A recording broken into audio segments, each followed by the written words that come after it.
Associate मेंबरला vote करण्याचा अधिकार आहे का? इलेक्शन लढवता येते का? तर नवीन MCS रूल 186(5) आणि सेक्शन 154(b) मध्ये याचं स्पष्ट उत्तर दिलं आहे. चला फक्त एका मिनिटामध्ये समजून घेऊया. त्यासाठी हा व्हिडिओ शेवटपर्यंत नक्की बघा. नमस्कार मंडळी, कसे आहात? आज आपण MCS रूल 2026 मध्ये रूल 186(5) नुसार असोसिएट मेंबर बाबत महत्वाच्या तरतुदी समजून घेणार आहोत. सर्वात आधी असोसिएट मेंबर कोण होऊ शकतो? तर ओरिजिनल मेंबरच्या लेखी शिफारसीनंतर फॉर्म Y5A मध्ये अर्ज करून खालील मेंबर असोसिएट मेंबर होऊ शकतात.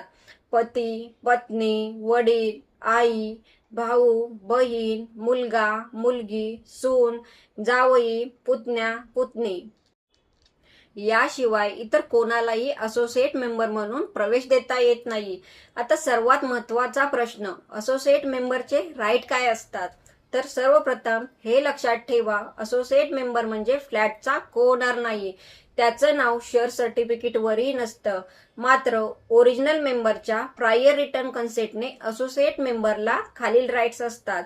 जनरल बॉडी मीटिंगला उपस्थित राहू शकतो, मतदान करू शकतो, निवडणूक लढवू शकतो. पण हे सर्व अधिकार ओरिजिनल मेंबरच्या पूर्व लेखी संमतीवर अवलंबून असते.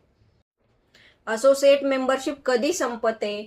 तर रूल 186(5) नुसार असोसिएट मेंबरशिप ही खालील परिस्थितीमध्ये संपुष्टात येते.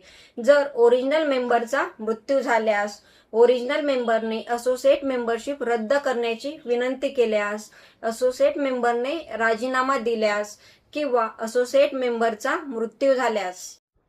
म्हणून लक्षात ठेवा, असोसिएट मेंबर म्हणजे कोओनर नाही, असोसिएट मेंबर म्हणजे शेअर होल्डर नाही आणि त्याचे अधिकार हे ओरिजिनल मेंबरच्या पूर्व लेखी संमतीवरती आधारित असतात.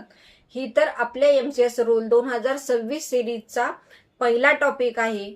पुढील प्रत्येक टॉपिकमध्ये आपण आणखी नवीन रूल्स समजून घेणार आहोत.